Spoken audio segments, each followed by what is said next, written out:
இதுவும் ஒரு main road மாதிரி இருக்குது. இதுலேருந்து ஒரு 200 மீட்டர் 250 மீட்டரில் தான் ஒரு வீடு இருக்குது. இப்போ அவங்க வீட்டுக்கு போவோம், பார்ப்போம்.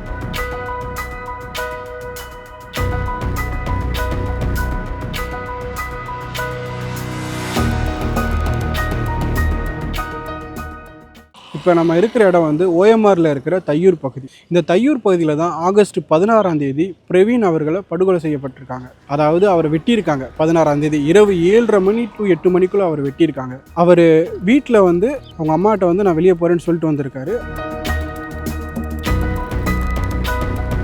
அந்த கும்பல் வந்து வெட்டின இடம் இதுதான். இப்போ நம்ம இருக்கிறோம் பார்த்தீங்களா, இந்த இடத்துல தான் ஞாயிற்றுக்கிழமை இரவு வந்து அந்த கும்பல் வெட்டியிருக்காங்க.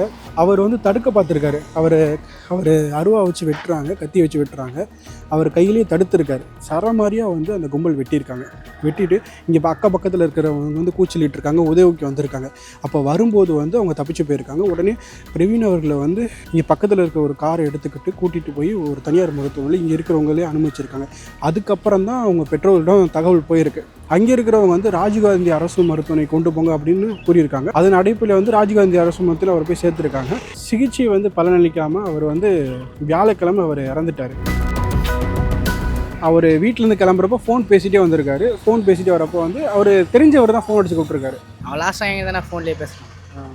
உங்ககிட்ட தான் ஃபோன் பேசினார். லாஸ்ட் எத்தனை மணி இருக்கணும்? மணி கெட்டவனை வட்டும் 8:06 8:06 அவர் சொல்கிறான். இவன் இருந்தா சொல்லும் போது டப்புன்னு கத்தியரா சொல்லிட்டு வெட்டான். முன்னாடி உங்களுக்கு எதுவும் சந்தேகமாக தெரியலையா? ஒரு வாரம் ஃபுல்லாக அவங்க கூட தான் வாங்கி கொடுத்து சரக்குலாம் குச்சினாரு. ஒரு வாரம் ஃபுல்லாக யார்? பிரவீன். அந்த மணி வந்து பிரவீன் வாங்கி கொடுத்து குச்சினாரு. இவர் இப்படி பண்ணுவான்னு எதிர்பார்க்கல யாருமே. உங்களுக்கு இப்போ எப்படி இருக்குது? ஒரு பாதுகாப்பற்ற சூழல் இருக்கா? எப்படி இருக்குது இந்த இது? ஆமாம், அப்படி தானே இருக்குது. இங்கே ஒரு 2-3 நாள் நேற்று கூட இங்கே 2 பேர் வந்து நோட்டை விட்டு போகிறாங்க வீட்டுக்கே வந்து. ஆனால் போலீஸ் இங்கே தான் இருக்குது, அங்கே இல்லைண்ணா. இன்றைக்கி தான் இப்போ தான் மாறினாங்க. இது ஃபுல்லாக இங்கே தான் நின்றுந்தாங்க போலீஸ் எல்லோரும். அவங்க வீட்டில் வந்து அவங்க அம்மா மட்டும் தான் இருக்காங்க. அவங்க ஒரு 7:30 மணி போல் அவர் வந்து கிளம்பி வந்திருக்காரு, அந்த வீட்டிலேருந்து வந்திருக்காரு. இந்த ஒரு சம்பவன்றது ஒரு 8 மணி போல் அங்கே நடந்திருக்கு. இதுவும் ஒரு மெயின் ரோடு மாதிரி இருக்குது. இதுலேருந்து ஒரு 200 மீட்டர் 250 மீட்டரில் தான் ஒரு வீடு இருக்குது. இப்போ அவங்க வீட்டுக்கு போவோம், பார்ப்போம்.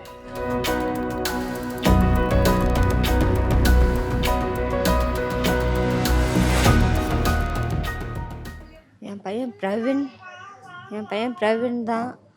ஞாயிற்றுக்கிழமை வீட்டில் தான் படுத்துருந்தான். வீட்டில் தான் வேலைக்கு போயிட்டு வந்து 2 மணிக்கு வந்து சாப்பிட்டு போனான். வெளியில் போயிட்டு வந்து மறுபடியும் வீட்டுக்கு வந்தான். ஒரு 7 மணிக்கு வீட்டுக்கு வந்து படுத்துருந்தான். தூங்கிருந்து ஃபோன் கால் வந்துச்சு போல். பேசின்னு இருந்தான் ரொம்ப நேரமாக. யார்கிட்ட பேசுகிறான்லாம் எங்களுக்கு தெரியாது. ஆனால் ஃபோனில் பேசின்னு இருந்தான். பேசினுட்டு இன்னும் கொஞ்ச நேரம் பார்த்து சரின்னு சொல்லிட்டு வெளில வந்து கொஞ்சம் இங்கெல்லாம் சுற்றிட்டு அப்புறமா ரோட்டுக்கு போன பேர் கொஞ்சம் ஒரு 10 நிமிஷம் கூட இருக்காது. ரோட்டுக்கு போயிட்டு எங்களுக்கும் தெரியாது. பக்கத்து வீட்டில் இருக்கிறவங்க வந்து தான் சொன்னாங்க. யாரோ பக்கத்து வீட்டில் இருக்கிறவங்க யாரோ வண்டியில் ஓடியாந்து இதுமாரி உன் பிள்ளை அங்கே வெட்டி போட்டு கிடக்குதுன்னு சொல்லிட்டு தான் சொன்னாங்க. அப்புறம் தான் நாங்கள் பதட்டமாக ஓடணும். அப்புறம் அங்கே பக்கத்து வீட்டில் இருக்கிறவங்களாம் காரில் தூக்கி போட்டுருந்தோம் போயிட்டுக்கிறாங்க. நாங்கள் போய் சும்மா தான் அந்த ரத்தம் வல்லமாக ஓடிக்குது. அதை தான் நாங்கள் பார்த்து கத்தி கதறி அழுது எங்களை கூட்டின்னு போய் ஹாஸ்பிட்டலில் விட்டாங்க. அப்புறம் அங்கே செட்டிநாடில் பார்த்து தான் அங்கே முடியாதுன்னு சுத்தமாக சொல்லிட்டாங்க. மூளை வெளியே வந்துச்சு, ஒன்றுமே பண்ண முடியாது. இவ்வளோ காசு கட்டினா கூட கொஞ்சத்துக்கு கொஞ்சம் ஒன்றே பண்ண முடியாது, முயற்சி பண்ணுவோன்னு தான் சொன்னாங்க. சரின்னு சொல்லிட்டு ஜிஹெச் கூட்டின்னு போய் அங்கே ஒரு 3 நாள் வச்சுருந்தாங்க. கேட்டோம், நாங்கள் அப்படியும் கேட்டோம். இல்லைம்மா முடியாது, எங்களால் முடியாது, மூளை வெளியே வந்துச்சு, மூளை வெளியே வர அளவுக்கு வெட்டுப்பட்டு இருக்கிறாங்க உன் பிள்ளை, எங்களால் காப்பாற்ற முடியாது. இருந்தாலும் உங்கள் இதுக்கு கோசம் நான் கொஞ்சம் ட்ரை பண்ணி பார்க்கலாம். கண்ணு திறக்கட்டும், இந்த ஆப்ரேஷன் பண்ணி 3 நாள் பொறுத்து கண்ணு திறந்தா பார்க்கலாம், உங்கள் அதிர்ஷ்டம் தான், நீங்கள் சாமியெல்லாம் கும்பிட்டுங்க இப்படி அப்படின்னு சொன்னாங்க. சரி, நான் அதை நம்பி என் பிள்ளைக்கு நான் என் கூடவே இருந்து அந்த 3 நாளாக பட்டினியாக இருந்து சாப்பிடாம கொள்ளாமல் என் பிள்ளைக்கு கூடவே இருந்து கண்ணு முழிக்கணும்னு நான் பார்த்தேன். கண்ணே முழிக்கல. என் பிள்ளை அப்படியே வேலைக்கிழமை மணிக்கு 1 மணிக்கெலாம் இதுவாகிடுச்சு. எனக்கு தெரிஞ்சிச்சு அந்த பிபி இதுவெல்லாம் எல்லாம் பல்ஸ்லாம் எல்லாம் கம்மியாயிடுச்சு. நான் தான் போய் டாக்டர்கிட்ட சொன்னேன், எதுவுமே இல்லை என் பிள்ளைக்கு. வேலைக்கிழமைன்னா மதியம் 1 மணிக்கெலாம் இருக்கும். நானே போய் டாக்டருக்குள்ள கூப்பிட்டு அவங்களும் வந்து எவ்வளோ ட்ரை பண்ணாங்க. ரெண்டாவது மூச்சு விடுற மாதிரி என்னென்னவோ பண்ணாங்க. அது ஒரு 10 நிமிஷம் இருந்துச்சு. அதுக்கப்புறம் அது கூட சுத்தமாக இல்லைன்னு போய் அப்புறம் எங்கள் மருமகன் தான் எல்லாம் பார்த்தாங்க. அவங்கள கூப்பிட்டுக்கிறாங்க, நீ வெளில போமா, நாங்கள் ட்ரை பண்ணுறோம், இருப்பான் பிரவீன் இருப்பான், நல்லா தான் இருப்பான்னு என்னை வந்து எனக்கு ஆறுதல் சொல்லிட்டாங்க அவங்க. அங்கே சொல்லலை, சுத்தமாக இல்லைன்னு சொல்லிட்டு சொல்லலை. ஆறுதல் சொல்லி என்னை வெளியே நிற்க வச்சுட்டு பார்க்குறாங்கன்னு சொல்லியிருந்தாங்க.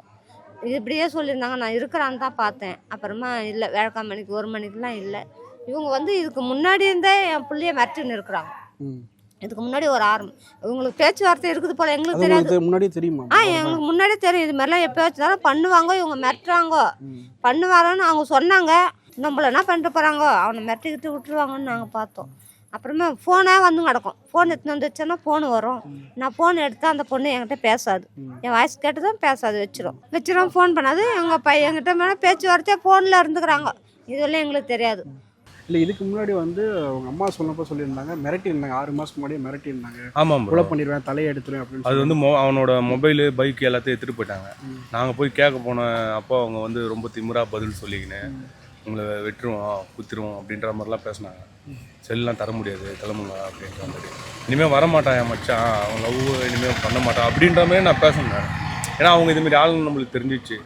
நம்ம போலீஸ்கிட்ட கம்ப்ளைண்ட் பண்ணல இந்த விஷயம். இது வந்து பொண்ணு மேட்ரு, ஒரே ஊருன்றதுனால வந்து யாருக்கும் எந்த இதுவும் ஏற்படக்கூடாது, பிரச்சனை ஏற்படக்கூடாது. நான் அப்படியே சுமூகமாக முடிச்சிட்டேன். அந்த பொண்ணு நல்லா எங்கள் பையன் மேலே ஆசைப்பட்டுக்குது, அதுவும் சொல்ல முடியாது. ஆனால் ஃபோன் வந்துங்கிறதுலே பார்த்தா தெரியும் அந்த பொண்ணை ஆசைப்பட்டு இருக்குது. அப்புறம் ஒரு ட்ரிப்பு எனக்கு ஃபோன் பண்ணி அவரு, உன் புள்ள உங்கள் தலை இருக்காது, எங்ககிட்டலாம் வராதிங்க, நாங்கள் எப்படியா பட்டாலும் என் மச்சாங்கிட்ட சொன்னால் உன் புள்ள இருக்க மாட்டான், உன் பிள்ளைய எனக்கு கண்டே பிடிக்க முடியாது. நீ இது எப்பமா சொன்னார் அவர்? ஒரு 6 மாதத்துக்கு முன்னாடி. 6 மாதத்துக்கு முன்னாடி எனக்கு ஃபோன் பண்ணி, உன் பிள்ளை தலையராத வருவான், உன் பிள்ளைய கண்டே பிடிக்க முடியாது, உன் குடும்பம் எல்லாம் இங்கே தானே இருக்குது, அண்ணன் தம்பி எல்லாம் இங்கே தான் இருக்கிறாங்க, யாருமே பார்க்க முடியாது, நாங்கள் அவ்வளோ பேர் ஆள், எங்ககிட்டலாம் நீங்கள் மோதாதீங்க, நீங்கன்னா வீடு கட்டி வச்சுக்கிறோம், எங்கள் வீட்டு பாத்ரூம் சைஸ் வீடு கட்டி வச்சுக்கிறீங்களா நீங்களாம் என்ன இது ஒன்றும். அவங்க அம்மா வேற ஃபோனில் அசிங்கமாக கேட்டுருக்குறாங்க, நீங்களாம் யார், எப்படி, நீங்கன்னா இது அப்படி என்ன வசதி, இன்னத்தில் இருக்கிறீங்க இப்படிலாம் கேட்டுருக்குறாங்க. அவங்க அம்மா என்கிட்ட சொல்லியிருக்கான், என் பையன் விட்டுருப்பான்னு சொன்னால் விட்டுட்டான் சார், அமைதியாக தான் இருந்தான். ஃபோன் மட்டும் வரும் பேசுவான். ஆனால் நான் இருக்க சொல்ல ஃபோன் எடுத்து அந்த பொண்ணு பேசாது வச்சிரும் ஃபோனை. நான் திட்டலான்னு தான் ஃபோன் எடுப்பேன், பேசாது, ஃபோனை வச்சிருவேன். ஃபோனும் கொடுக்கல, அவங்க லாஸ்ட் வேணும் கொடுக்கல.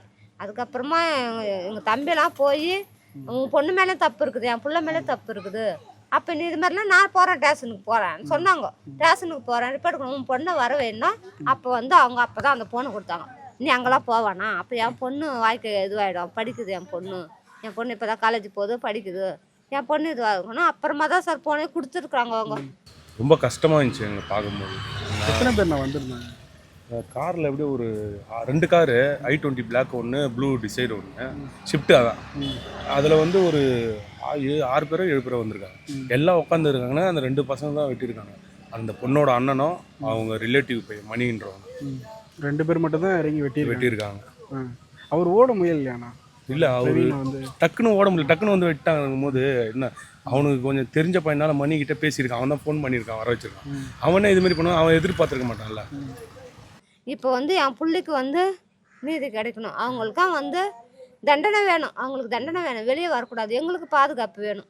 எங்களுக்கு வேறு யாரும், எங்களுக்கு எந்த வசதியும் இல்லை. நாங்கள் வேலைக்கு போனால் வீட்டு வேலைக்கு தான் போகிறேன், நான் வீட்டு வேலைக்கு போனால் தான் உண்டு. என் பிள்ளை இப்போ தான் அப்பார்ட்மெண்ட்டுக்கு வேலைக்கு போச்சு, அது போய் என்ன வந்து கொடுத்தாதான் நான் இந்த வீட்டை பார்க்கறதுக்கு. நாங்கள் 3 பேர், 2 பொண்ணும் கல்யாணம் பண்ணிட்டோம். நாங்கள் 3 பேரும் சாப்பிட்டோன்னு கடன் வாங்கி வச்சுக்கிறோம். அந்த கடத்துங்களை கொடுத்துக்குன்னு என் பிள்ளை தான் நான் கொடுக்குறேம்மான்னு சொல்லிட்டு வேலைக்கு போச்சு. இந்த கோரிக்கையா நீங்கள் கோரிக்கைன்னா அவங்க வெளில வரக்கூடாது, அவங்களுக்கு தண்டனை கிடைக்கணும். என் பிள்ளை எவ்வளோ சித்திரவதைப்பட்டு நாங்கள் எவ்வளோ கஷ்டத்தை அனுபவிக்கிறோம் பாருங்க. என் பிள்ளை எப்படி கொடுமையாக கொண்டு இருக்கிறாங்க, வெட்டி கொண்டு இருக்கிறாங்க. அதனால அவங்களுக்கு தண்டனை வேணும், அவங்க வெளியே வரக்கூடாது, தண்டனை வேணும். என் பிள்ளைக்கு நியாயம் கிடைக்கணும். இதேமாரி இன்னும் ஊருக்குள்ளே எவ்வளோ பேர் எல்லா குடும்பம் பயந்துக்குன்னு இருக்குது. அவங்கள வெளியே விடக்கூடாது. ஃப்ரெண்டுங்க நிறைய பேர், ஃப்ரெண்டுங்க எல்லாம் பயப்படுதுங்க. இதேமாரி எங்களுக்கெல்லாம் ஆகிடக்கூடாதுன்னு சொல்லிட்டு பயப்படுதுங்க.